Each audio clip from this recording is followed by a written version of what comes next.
ನಮ್ಮ ಈ ಒಂದು ಚರ್ಚಾಕೂಟದಲ್ಲಿ ನಮ್ಮ ಜೊತೆಯಲ್ಲಿ ನಮ್ಮ ನೇತಾರರು, ದೇಶ ವಿದೇಶಗಳಲ್ಲಿ ಗಮನಿಸಲಿದಂಥ ಸಭಾಪತಿಗಳು, ಸ್ಪೀಕರ್ ಆದಂಥ ಜನಾಬ್ UT ಖಾದರ್ ಅವರೇ, ನಮ್ಮ ಜೊತೆಯಲ್ಲಿ ಕಾರ್ಯಕ್ರಮಕ್ಕೆ ಕೈ ಜೋಡಿಸಿದಂಥ ಶರೀಫ್, ವೈಟ್ ಸ್ಟೋನ್ ಶರೀಫ್ರವರೇ, ಮತ್ತು ಈ ಕಾರ್ಯಕ್ರಮಕಾರರಾದಂಥ ಇಕ್ಬಾಲ್ ರವರೇ, ನಮ್ಮ ಲಕ್ಕಿ ಸ್ಟಾರ್, ನಮ್ಮ ವಕ್ಫ್ ಬೋರ್ಡ್ ಅಡ್ವೈಸರಿ ಬೋರ್ಡ್ ಅಧ್ಯಕ್ಷರಾದಂಥ ಲಕ್ಕಿ ಸ್ಟಾರ್ ನಸೀರ್ ಅವರೇ,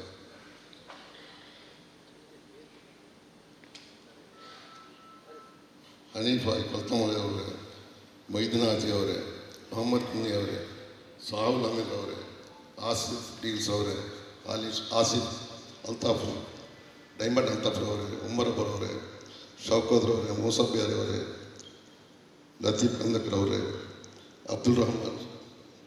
ಅಬ್ದುಲ್ ರೌಫ್ ಸುಲ್ತಾನ್ ಗೋಲ್ಡ್, SM ಇಬ್ರಾಹಿಂ, ಮತ್ತು ನಮ್ಮ ರಶೀದ್ ಹಾಜಿ ಅವರೇ, ಹೈದರ್ ಪ್ರತಿಭಾಗೌಡ ಅವರೇ, ಇಲ್ಲೆಲ್ಲ ನಡೆದ ನಮ್ಮ ಬಾಂಧವರು ಪ್ರತಿಯೊಬ್ಬರ ಹೆಸರು ಹೇಳಲಿಕ್ಕೆ ಭಾಳ ಕಷ್ಟ ಆಗ್ತಾ ಇದೆ.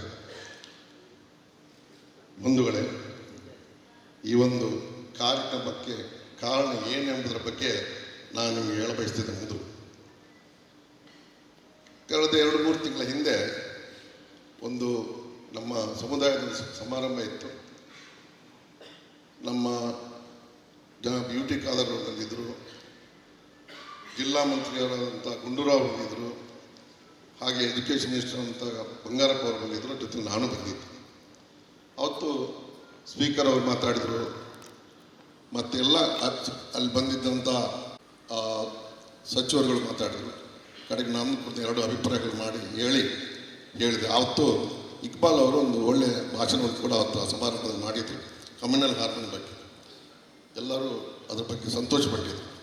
ಹೋಗುವಾಗ ಒಂದು ಪುಸ್ತಕ ಕೊಟ್ಟರು, ಮಾದಕತೆಯ ಮರಣಾಂತಿಕ ಅಂತ ಹೇಳಿಕೊಂಡು ನಿಮಗೆಲ್ಲರಿಗೂ ಈ ಪುಸ್ತಕ ಇವತ್ತು ಸಿಗುತ್ತೆ.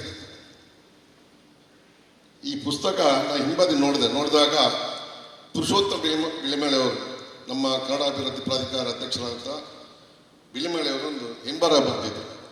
ಈ ಪುಸ್ತಕದ ಬಗ್ಗೆ ಬಹಳ ಮೆಚ್ಚುಗೆ ವ್ಯಕ್ತಪಡಿಸಿದರು. ನಂತರ ಒಳಗೆ ನೋಡಿದ ಇದರಲ್ಲಿ ನಮ್ಮ UT ಖಾದರ್ ಅವರು ಕೂಡ ಇದರ ಅಭಿಪ್ರಾಯವನ್ನು ಈ ಪುಸ್ತಕ ಹೇಳಿದರು. ಕಡೆಗೆ ನಾವು ಹೋಗಿ ಈ ಪುಸ್ತಕ ಓದಿದ್ವಿ. ಈಗ ತಾನೇ ಇಕ್ಬಾಲ್ ಅವರು ಹೇಳಿದರು, ಇದರೊಂದು 38 ಚಾಪ್ಟರ್ ಇದೆ, ಸಾಧಾರಣ 227 ಪುಟದ ಪುಸ್ತಕ ಇದೆ. ನಾನು ಕೂಡ 38 ವರ್ಷ ಪೊಲೀಸ್ ಇಲಾಖೆಯಲ್ಲಿ ಕೆಲಸ ಮಾಡಿದ್ದೆ. ಈ ಪುಸ್ತಕ ಓದ್ತಾ ಹೋದ ಹಾಗೆ ನನಗೆ ನನ್ನ ಆ ಒಂದು ಜೀವನದಲ್ಲಿ ಆದಂಥ ಅನುಭವ, ಎಷ್ಟೋ ಡ್ರಗ್ಸ್ ಪ್ರಕರಣ ಪತ್ತೆ ಮಾಡಿದ್ದು, ಶಿಕ್ಷೆ ಕೊಡಿಸಿದ್ದು, ಅವರಿಗೆ ಕೌನ್ಸಿಲಿಂಗ್ ಮಾಡಿದ್ದು ಎಲ್ಲವೂ ಇದರಲ್ಲಿತ್ತು. ಈ ಪುಸ್ತಕ ಬಹಳ ಉಪಯುಕ್ತವಾಗಿದೆ.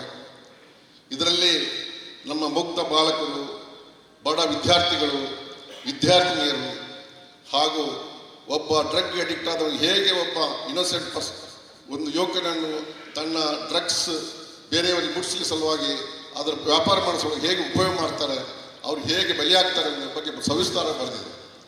ಒಂದು ಹೆಣ್ಮಗಳ ಕಥೆ ಕೂಡ ಇದೆ. ಸ್ಟೂಡೆಂಟ್, ಬಹಳ ಒಳ್ಳೆ ಕುಟುಂಬದ ಹೆಣ್ಮಗಳು, ಒಳ್ಳೆ ಧರ್ಮವನ್ನು ಆಚರಿಸುವಂಥ ಹೆಣ್ಮಗಳು. ಅವಳು ಕೂಡ ಹೇಗೆ ಡ್ರಗ್ ಅಡಿಕ್ಟ್ ಆದಲು, ಕಡೆಗೆ ನೇಣಿಗೆ ಹೇಗೆ ಶರಣಾದಲು ಅನ್ನೋದ್ರ ಬಗ್ಗೆ ನೀವು ಇದನ್ನು ಓದ್ತಾ ಹೋದ ಹಾಗೆ ನಿಜವಾಗಿ ಕಣ್ಣೀರು ಬರ್ತದೆ ಅಂತ ಒಂದು ಪುಸ್ತಕ ಇದೆ. ಅಷ್ಟೇ ಅಲ್ಲ, ಇದರಲ್ಲಿ ಪ್ರಿವೆನ್ಷನ್ ಹೇಗೆ ಮಾಡೋದು, ದೊಡ್ಡ ದೊಡ್ಡ ಫುಟ್ಬಾಲ್ ಪ್ಲೇಯರ್ಸು, ಕ್ರಿಕೆಟ್ ಪ್ಲೇಯರ್ಸು, ಶ್ರೀಮಂತರು, ಯಂಗ್ಸ್ಟರ್ ಏಜಲ್ಲಿ ಈ ಡ್ರಗ್ ಅಡಿಕ್ಟ್ ಆಗಿ ಏನು ಅವಸಾನ ಕಂಡರು ಎಂಬುದರ ಬಗ್ಗೆ ಬಹಳ ಸವಿಸ್ತಾರವಾಗಿ ಬರೆದಿದ್ದಾರೆ. ಒಂದು ಕಥೆಯನ್ನು ಈಗ ನಮ್ಮ ಇಕ್ಬಾಲ್ ಅವರು ಮಾತಾಡ್ತಾ ಹೇಳಿದ್ರು. ಅದೇ ಥರ ಬಹಳ ಕಥೆ ಇದೆ. ಈ ಕಥೆ ನಾವು ಮೊದಲೇ ಹೇಳಿದ್ರೆ ನಿಮ್ಗೆ ಓದಲಿಕ್ಕೆ ಇಂಟ್ರೆಸ್ಟ್ ಬರೋಕ್ಕಿಲ್ಲ. ಇದನ್ನು ಓದಬೇಕು. ಓದಿದ ನಂತರ ನಾನೊಂದು ಅವ್ರ ಪತ್ರ ಬರೆದೆ. ಇಕ್ಬಾಲ್ ಅವರು ಆವತ್ತಿನ ತನಕ ನನಗೆ ಗೆಳೆಯರಾಗಿರಲಿಲ್ಲ, ಆವತ್ತಿನಿಂದ ಗೆಳೆತನ ಜಾಸ್ತಿ ಆಯಿತು. ಒಂದು ಪತ್ರ ಬರೆದೆ. ಪುಸ್ತಕ ಬಹಳ ಚೆನ್ನಾಗಿದೆ. ಓದ್ತಾ ಹೋದಾಗೆ ಭಾಳ ನನಗೆ ನನ್ನ ಎಕ್ಸ್ಪೀರಿಯನ್ಸ್ ಕೂಡ ಇದರಲ್ಲಿ ಈ ಒಂದು ನನಗೆ ನೆನಪಾಯಿತು. ಈ ಪುಸ್ತಕ ಪ್ರತಿಯೊಂದು ಮಠ ಮಂದಿರದಲ್ಲಿ, ಪ್ರತಿಯೊಂದು NGOಗಳಲ್ಲಿ, ಮಸೀದಿಗಳಲ್ಲಿ ಇರಬೇಕು. ಅಷ್ಟೇ ಅಲ್ಲ, ಇದರಲ್ಲಿ 38 ಚಾಪ್ಟರ್ ಇದೆ. ಇದರಲ್ಲಿ 38 ಚಾಪ್ಟರ್ ತಮ್ಮ ಮೌಲಾನಗಳು, ಇಮಾಮ್ಗಳು ಶುಕ್ರವಾರ ಹೇಳಿ ಆ ಮಸೀದಿಯಲ್ಲಿ ಬಂದವರಿಗೆ ಹಿರಿಯರಿಗೆ ಕಿರಿಯರಿಗೆ ಮಕ್ಕಳಿಗೆ ಅರ್ಥ ಆಗುತ್ತೆ, ಆ ರೀತಿ ಹೇಳಬೇಕಾಗತ್ತೆ ಅಂತ ಹೇಳ್ಕೊಂಡು ಕೂಡ ಪತ್ರದಲ್ಲಿ ಒಂದು ಪೇಜ್ ಬರೆದೆ. ಆ ಪತ್ರ ಅವ್ರಿಗೆ ಮುಟ್ಟಿದ ನಂತರ ಅವ್ರು ಸುಮ್ಮನೆ ಕೂತ್ಕೊಳ್ಳಿಲ್ಲ. ಆ ಪತ್ರ ತಗೊಂಡು ಬೆಂಗಳೂರು ಬಂದು ನನಗೆ ಭೇಟಿ ಆದರು. ನನಗೆ ಭಾಳ ಸಂತೋಷ ಆಯಿತು. ನಾನು ಈ ಪುಸ್ತಕವನ್ನು ಮತ್ತೆ ತಗೊಂಡು ನಮ್ಮ ಸ್ಪೀಕರ್ ಹತ್ರ ಹೋದೆ, ನಮ್ಮ ಗೃಹ ಮಂತ್ರಿ ಹತ್ರ ಹೋದೆ, ಮುಖ್ಯಮಂತ್ರಿಯವ್ರಿಗೆ ಕೂಡ ಕೊಟ್ಟೆ. ನಿನ್ನೆ ಕೂಡ ಮುಖ್ಯಮಂತ್ರಿಯವರು ಹೇಳಿದರು, ಸರ್ ಈ ಪುಸ್ತಕ ನಿನ್ನ ಪುಸ್ತಕ ಓದಿದ್ದೇನಪ್ಪ ಅಂತ ಹೇಳಿದ್ರು ನಿನ್ನೆ. ಹಾಗೆ ನಮ್ಮ ಗೃಹ ಸಚಿವರಿಗೆ ಮತ್ತು ವಿರೋಧ ಪಕ್ಷದಿಂದ ಮೊದಲಿದ್ದ ಗೃಹ ಸಚಿವರಿಗೂ ಕೂಡ ಕೊಟ್ಟರೆ, ಕೆಲ ಪತ್ರಿಕಾರ್ತರು ಕೊಟ್ಟರು, ಪ್ರಜಾವಾಣಿಯವರಿಗೆಲ್ಲ ಅವರು ಕೂಡ ಭಾಳ ಸಂತೋಷ ವ್ಯಕ್ತಪಡಿಸಿದರು. ಇದು ಒಂದೇ ಹಂತ. ನಂತರ ಆ ಸಂದರ್ಭದಲ್ಲಿ ಮಂಗಳೂರಿನಲ್ಲಿ 75 ಕೋಟಿ ಬೆಲೆ ಬಾಳುವ ಡ್ರಗ್ಸ್ ಹಿಡಿದರು. ಆವಾಗ ಇಕ್ಬಾಲ್ ಅವರು ಕರೆದೆ, ಫೋನ್ ಮಾಡಿದ್ರು. ನಾವು ಕೆಲವು ಯಂಗ್ಸ್ಟರ್ಸ್ ಸೇರಿಸಿ ಅವರಿಗೆ ಸನ್ಮಾನ ಮಾಡೋಣ, ಅವ್ರಿಗೊಂದು ಅಭಿನಂದನೆ ಮಾಡೋಣ ಅಂತ ತಿಳ್ಕೊಂಡು ಕಮಿಷನ್ ಆಫಿಸ್ಬೋದು ಅವ್ರಿಗೊಂದು ಶಾಲೆ ಹಾಕಿ ನಾವು ಅವರಿಗೆ ಒಂದು ಸನ್ಮಾನವನ್ನು ಮಾಡಿದ್ವು. ಆ ಸಂದರ್ಭದಲ್ಲಿ ಬೇರೆ ಆಫೀಸರ್ಸ್ ಇದ್ದರು. ಮಾತಾಡ್ತಾ ಅವ್ರು ಹೇಳಿದ್ರು, ಬಾವರೇ ಇಲ್ಲಿ ಮುಸ್ಲಿಮ್ಸ್ ಬಾಂಧವರು ಹೆಣ್ಣು ಗಂಡು ಬಹಳ ಈ ಒಂದು ಡ್ರಗ್ಸ್ ಕನ್ಸಂಪ್ಷನ್ದಲ್ಲಿ ಜಾಸ್ತಿ ಇದ್ದಾರೆ ಅಂತ ಹೇಳಿದ್ರು. ನನಗೆ ಒಂದು ಆಘಾತ ಆಯಿತು, ನೋವಾಯಿತು. ಆದರೂ ನೋಡೋಣ, ಇದ್ರ ಬಗ್ಗೆ ತಿಳ್ಕೊಳ್ಳೋಣ ಅಂತ ಹೇಳ್ಕೊಂಡು ನಾನು ಅಲ್ಲಿಗೆ ಬಿಟ್ಟೆ. ನಂತರ ಇತ್ತೀಚೆಗೆ ನಮ್ಮ ಸ್ಪೀಕರ್ ಅವರು, ಕುಟುಂಬದವರೆಲ್ಲ ಒಂದು ಕಾರ್ಯಕ್ರಮವನ್ನು ಸೇರಿ ಒಂದು ಬ್ಯಾಚ್ ಸಮ್ಮೇಳನ ಮಾಡಿದ್ರು. ಆ ಸಂದರ್ಭದಲ್ಲಿ ಇಲ್ಲೇ ಇದ್ದೆ ನಾನು. ಆವಾಗ ಕೆಲವು ಯಂಗ್ಸ್ಟರ್ಸ್ ಸೇರಿಸಿ ಒಂದು 2-3 ಮೀಟಿಂಗ್ ಮಾಡಿದ್ರು. ಇಕ್ಬಾಲ್ ಬಾಲೆಲ್ಲರೂ ನನ್ನ ಜೊತೆಯಲ್ಲಿ ಇದ್ದರು. ಆಗ ಆ ಮೀಟಿಂಗ್ನಲ್ಲಿ ಪ್ರತಿಯೊಬ್ಬರಿಗೂ ಕೂಡ ಈ ವಿಷಯ ಗೊತ್ತಿದೆ, ನಿಮಗೂ ಕೂಡ ಗೊತ್ತಿರ್ಬೋದು, ಕೇಳಿ ಹೇಳಿ ಅನುಭವಿಸೆಲ್ಲ ಗೊತ್ತಿರ್ಬೋದು. ಅವ್ರಿಗೆ ಪ್ರತಿಯೊಬ್ಬರು ಕೂಡ ನಾವು ಏನು ಹೇಳ್ತಾ ಇದ್ರ ಬಗ್ಗೆ ಗಂಭೀರವಾಗಿ ಮಾತಾಡ್ತಾ ಇದ್ರು. ಈಗ ತಾನೇ ನಮ್ಮ ಮೌಲಾನವ್ರು ಮಾತಾಡಿದ ಹಾಗೆ ಇರ್ಫಾನ್ ಅವ್ರು ಮಾತಾಡಿದ್ರು. ನಮ್ಮ ಒಂದು ಡ್ರಗ್ ಅಡಿಕ್ಷನ್ ಸೆಂಟರ್ಗೆ ಹೋಗಿದ್ದು, ರಿಹಾಬಿಲಿಟೇಷನ್ ಸೆಂಟರ್ಗೆ ಹೋದು, ಅಲ್ಲಿ ಕೋರ್ಕ್ ಕೊಡ್ತಿದ್ರು. ನಮ್ಮ ಮುಸಲ್ಮಾನ್ ಮಕ್ಕಳು ಕೂಡ ಇದ್ರು ಅಲ್ಲಿ. ಅವರಿಗೂ ಕೂಡ ಕೊಡ್ತೇವೆ, ಯಾಕೆಂತ ಕೇಳಿದರೆ ಅದು ಪ್ರೋಟೀನ್ ಫುಡ್ ಅಂತ ಹೇಳಿದರು. ಅದನ್ನು ನಾನು ನಂಬಲಿಲ್ಲ, ಕೇಳಿದ್ದೆ ಅಷ್ಟೇ. ಇನ್ನೊಬ್ರು ಹೇಳಿದ್ರು, ಸರ್ ನಾನು ಅಲ್ಲಿ ಮಾತಾಡ್ತಾ ಮಸೀದಿಗಳಲ್ಲಿ ಎಲ್ಲ ಹೇಳಬೇಕಾಗುತ್ತೆ. ಆವಾಗ ಹಾಗೆ ಅದನ್ನು ನಾವು ವೆರಿಫೈ ಮಾಡಿಲ್ಲ. ಒಬ್ಬ ಮೌಲಾನ ಹೇಳಿದ್ರಂತೆ, ನಾವು ಇದು ಡ್ರಗ್ಸ್ ವಿಷಯ ನಮ್ಗೆ ಸಂಬಂಧ ಇಲ್ಲ, ನಾವು ಮಸೀದಿಯಲ್ಲಿ ಹೇಳಲ್ಲ ಅಂತಂದ್ರೆ. ಹಾಗೆ ಇರ್ಲಿಕ್ಕಿಲ್ಲ. ನಾನು ತಿಳ್ಕೊಂಡೆ ನಾವು ಇಸ್ರೇಲ್ ಮತ್ತೊಂದು ಇರಾಕ್ ಬಗ್ಗೆ ಮಾತಾಡ್ತೇವೆ, ಇದ್ರ ಬಗ್ಗೆ ಹೇಳಕ್ಕೆ ಅವ್ರು ಹಿಂದೆ ಮುಂದೆ ನೋಡೋಕ್ಕಿಲ್ಲ, ಹೇಳ್ಬೋದು ಅಂತ ನಾನು ತಿಳ್ಕೊಂಡಿದ್ದೇನೆ. ಅದಿರಲಿ. ನಂತರ ಈ ಫಂಕ್ಷನ್ ಕಾರ್ಯಕ್ರಮ ಸಮಾರಂಭದಲ್ಲಿ ನಾವೊಂದು ಪ್ರೆಸ್ ಕಾನ್ಫರೆನ್ಸ್ ಮಾಡಿದ್ವಿ ಫೈನಲ್ ಆಗಿ. ಆ ಸಂದರ್ಭದಲ್ಲಿ ನಮ್ಮ ಕನ್ನಡಪ್ರಭ ರಿಪೋರ್ಟರ್ ಕೇಳಿದ್ರು, ಸರ್ ನೀವು ಇದನ್ನೆಲ್ಲ ಮಾಡಿದ್ರಿ, ನಮ್ಮ ಮುಸ್ಲಿಂ ಸಮುದಾಯದಲ್ಲಿ ರಘುವಂತಿನ ಹೆಸರಿರ್ಬೇಕು, ಅವ್ರದ್ದು ಬಹಳ ಡ್ರಗ್ ಅಡಿಕ್ಟ್ ಆಗಿದ್ದಾರೆ, ಇದಕ್ಕೇನು ಮಾಡ್ತಾ ಇದ್ದೀರಿ ಅಂತ ಕೇಳಿದ್ರು. ಇಲ್ಲಪ್ಪ, ಅದ್ರ ಬಗ್ಗೆ ನಾವು ಈಗಾಗಲೇ ನಮ್ಮ ಯುವಕರನ್ನು ಸೇರಿಸಿ ಮಾತಾಡಿದ್ದೇವೆ, ಒಂದು ಡ್ರಗ್ ರಿಅಡಿಕ್ಷನ್ ಸೆಂಟರ್, ಅದ್ರ ಬಗ್ಗೆ ನಾವೆಲ್ಲ ಒಂದು ಈ ಅವೇರ್ನೆಸ್ ಮಾಡೋ ಬಗ್ಗೆ ಪ್ರೋಗ್ರಾಮ್ ಇಟ್ಕೊಂಡಿದ್ದೇವೆ ಅಂತೆಲ್ಲ ಹೇಳಿದವರು. ಅದು ಪೇಪರ್ ಬೇರೆ ಬೇರೆ ರೀತಿಯಲ್ಲಿ ಬಂತು. ಅದೊಂದು ವಿಷಯ. ಹೀಗೆ ನಾವು ಮೊದಲನೇ ವಿಷಯ, ಈ ಒಂದು ರಿಹಾಬಿಲಿಟೇಷನ್ ಸೆಂಟರಲ್ಲಿ ಕೋರ್ಟ್ ಕೊಡ್ತಾರೆ ಅಂತ ಹೇಳಿದ ಕೂಡಲೇ ನಾವು ಆ ರಿಹಾಬಿಲಿಟೇಷನ್ ಇಲ್ಲಿ ನಮ್ಮ ಮಂಗಳೂರಿನಲ್ಲಿ 3 ರಿಹಾಬಿಲಿಟೇಷನ್ ಸೆಂಟರ್ ಇದೆ. ಡ್ರಗ್ಸ್ 3 ಕ್ರಿಶ್ಚಿಯನ್ ಸಮುದಾಯಕ್ಕೆ ಸಂಬಂಧಪಟ್ಟಿದ್ದು, ಮುಸ್ಲಿಂ ಸಮುದಾಯದ ಯಾವುದು ಇಲ್ಲ, ಅದು ಬೇರೆ.